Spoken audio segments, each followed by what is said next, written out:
All right. Hi, everybody. Um, my name is Nicholas. I am a social studies teacher in Nebraska, and I really wanted to start doing videos on this platform. I have a TikTok account where I just do kind of like shorter book reviews that are basically just like my perspective, what I thought of them. They're only like 2-ish minutes, but I've enjoyed doing that these past few months. So I wanted to hop on here and maybe do some longer content about these book reviews. So I have a couple of pages of notes um, on this legal pad here that go over um, my favorite book. And this is the book I started, that I first did on TikTok, and I think it'd be fun to do this here. Just a little bit, again, longer. For the most part, these, I would like to just keep them basically like what I think, but I have found myself wanting to talk more about these books and about what I thought about them and some of the characters, so I thought this platform might be the best place to do that. So I want to talk about this, kind of like an introduction video, and my first book review, which would be The Count of Monte Cristo by Alexander Dumas.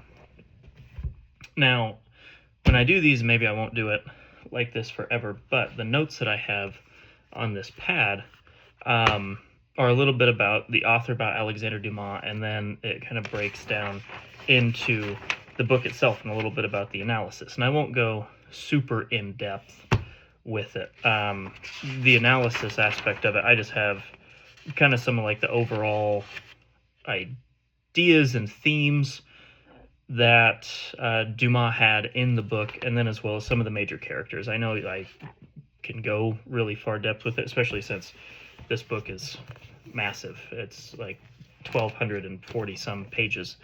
But I don't think I'm going to do that. I just really want to talk about it because I just like it. I love reading, I love writing, and I want to do this as kind of a fun, what kind of, like, did I have fun reading it, and would I read it again, and then kind of what I thought, and then add some of the analysis in there,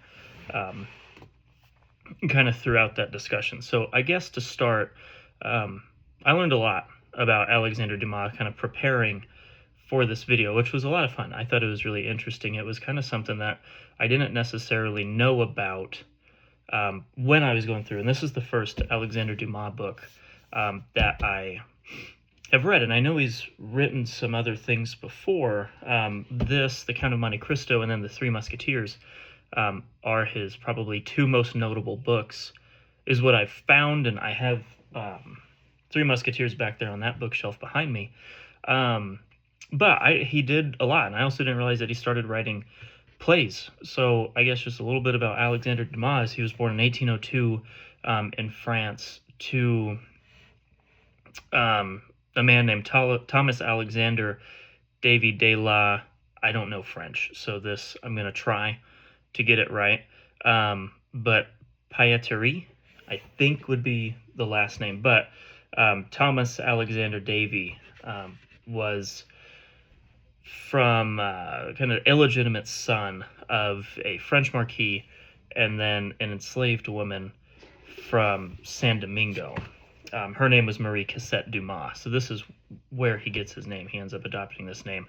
But his father, this Thomas Alexander, moves to France, and he ends up fighting in the military and becomes a pretty well-known general in Napoleon's army. And when the father dies in 1806, Alexander Dumas, the author of this book, and then his mother left alone.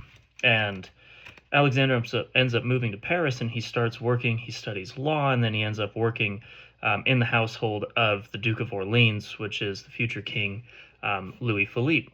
Which, again, I had no idea. I thought this was super cool because this book kind of takes place right off the bat in this kind of like 1800s, 18 teens, where I think it's really interesting to see this. The book starts with the main character, Edmond Dantes, kind of sailing his ship back into the harbor in France, and it's like right after Napoleon has been exiled the first time, and then there's this big hubbub if Napoleon's going to come back or not, and then Edmund is kind of thrown into it.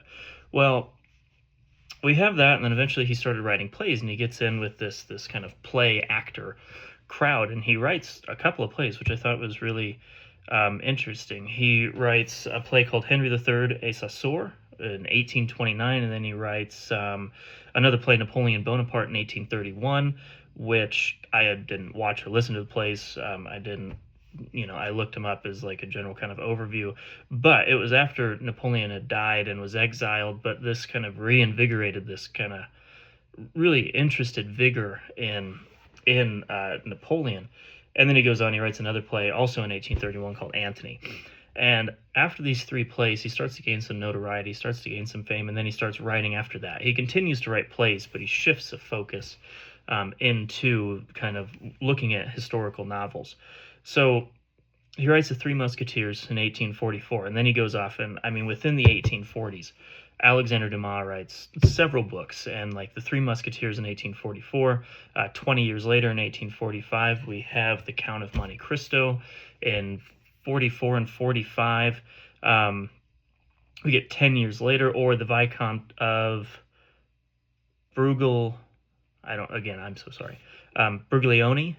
I think that might sound a little bit more like Italian, but in 1850, and then The Black Tulip also in 1850. So Alexander Dumas writes relatively quickly. I mean, this is not an easy thing to do. Like, this is not a small task to write something this big and this intricate. If you've read this book, you will know, you'll know that there's a very, very large story. There's a ton of kind of interwoven set pieces and characters that all somehow interact and all kind of culminate into the ending where everybody has played a part somehow or some way. And I mean, The Three Musketeers also is on my reading list. I haven't gotten to that one yet.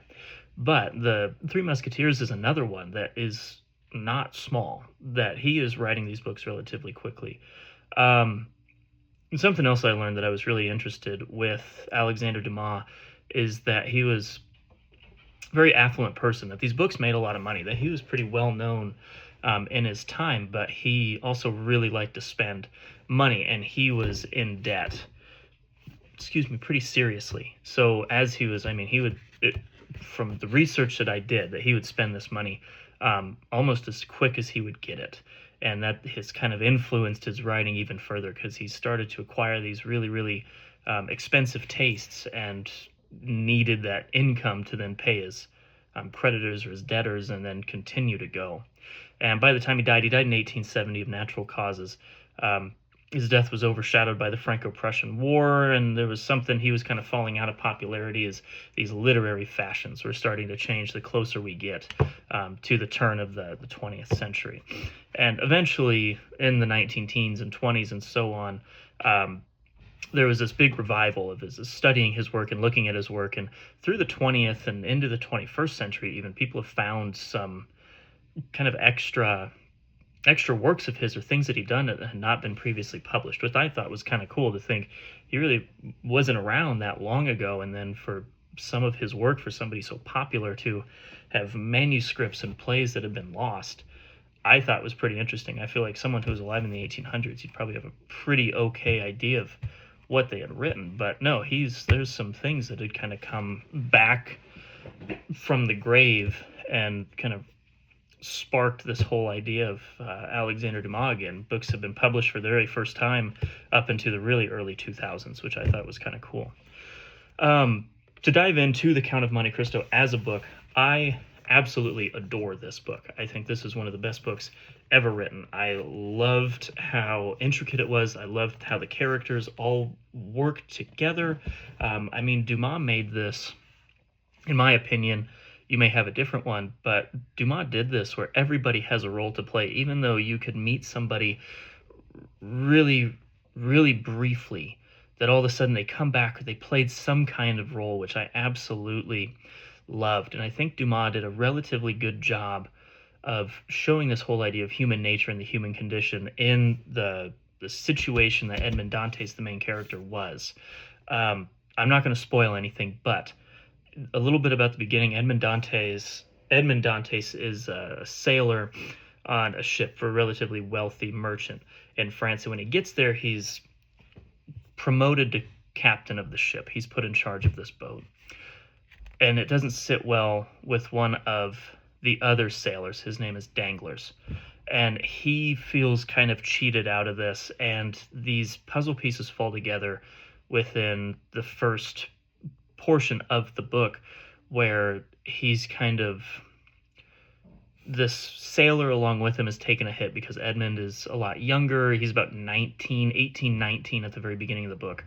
And he gets this really high up position on the boat. And then there's another man who, his name is Fernand, and he loves Edmund's fiance. Her name is, I want to make sure I get this right. Her name is Mercedes. And he's in love with her. And then there's a third man. And his name is Cataros, who was a neighbor of Edmund's father's. And these three men get together and they basically find a way to accuse Edmund of wanting Napoleon to return from exile and return to the throne and become emperor once again, which is not true. But they all three get together in this, again, it's a story like the stars align, where Edmund has done something to hurt these three people, except Cataros. These two guys and then Cataros. Cataros is kind of like a weird, cowardly, doesn't necessarily want to do it, but also doesn't have the ability to really stand up and say that this is wrong, or to do anything about it, or step up and say, hey, I know who the people are, like Edmund is innocent. He doesn't have that ability. So he's wrapped up in this whole conspiracy theory that Edmond Dantes is a conspirator to bring Napoleon back from exile. And then the very last person that gets involved in this, and unintentionally gets involved in this, is a man named Monsieur de Villefort. And this person is how do they explain him? He's one of basically like the lawyers that works for the king, and he's a really, really high up official within France. And when this note comes out, the note actually has his father's name on it, and being part of kind of this post-Napoleonic era, he doesn't want that to come to light. Since he is a pretty high up person, he doesn't want to see his family as in favor of the previous regime. So he is also unintentionally thrust into this kind of conspiracy to get Edmond Dantes thrown in prison. And then we continue on through and we meet a lot of different characters. I mean, we have Edmund, we have Mercedes, we have Fernand, which is the guy that loves Mercedes. Albert ends up it's years down the road after Edmund has been in prison for a very long time. Mercedes and Fernand do get married and they have a son. And it's interesting because you don't really know it yet when he meets Edmond Dantes. At that time turns into the Monte Cristo in Italy, and he becomes really good friends. And Edmund moves to Paris, where all of these people have somehow congregated, all of these conspirators and all of these people from Edmund's past that helped put him in prison. And he finds ways to kind of work his way into their lives as the Count of Monte Cristo, and Edmond Dantes is long gone. Even he does not believe that he is Edmond Dantes anymore. And I just thought it was so great. I mean, the way that Alexander Dumas writes this and brings all of these puzzle pieces together, gets all of these characters interacting with one another, and yet nobody knows that it's Edmond Dantes, this 19-year-old that, years prior they had accused and put in prison. He somehow ends up and works this magic. I mean, the whole book is really just following these people's lives. You really wouldn't think that anything too spectacular is going on until it finally hits you, and then everything starts to fall into place, and all of these smaller characters that you see every once in a while that pop up throughout the chapters or are referenced by other characters, finally you realize, oh my gosh, that they've been playing this massive role in this whole story, and you never really saw it coming, which I absolutely loved. I mean, it did not feel like a 1,200-page book. I think that this is a book that a lot of people should read. I think there is a lot to gain from it, and I think it does a good job, for the most part, of showing that whole human condition and what can this ideology or this idea of revenge and vengeance and what was another word that I wrote down, and redemption can have on the person. And then there's the story about love and Edmund and Mercedes, and at the very end of the book there's this interaction between them that I thought really means a lot and really helped wrap this whole story up with a nice, neat bow. And again, I don't want to spoil it, but there's really no stone left unturned, that everything, all of the T's has been crossed and the I's have been dotted. So just for my first book review, a little bit longer than what I do, on TikTok. I adore this book. I think this is one of the best books I have ever read. And I think out of all of those, this is probably the best book that I've read that's ever been written. This was an incredible story. It was very hard for me to put down. I mean, I would put this at a 10 out of 10, for sure, 100% without fail. And this is one, I read it last year, and I would probably like to read it again pretty soon. So I thank you guys for watching, and I really hope to do these a little bit more frequently. I post the shorter videos, try to like daily. This probably won't be daily, but hopefully a couple times a week, to maybe work on this and continue posting, because I like doing this. I like the longer videos, being able to dive in a little bit more. I think this is a great time, and I really hope you guys like it. So if you want to continue watching, please do so. Again, I'll continue to post videos, and absolutely feel free to leave comments, or I always love hearing about books that other people really like, especially things that relate to this, or what you guys like. I would love to add to the reading list and then do a video on. So thanks for watching. Thanks for being here. And I hope all of you have a great day. I will see you in the next one. Bye.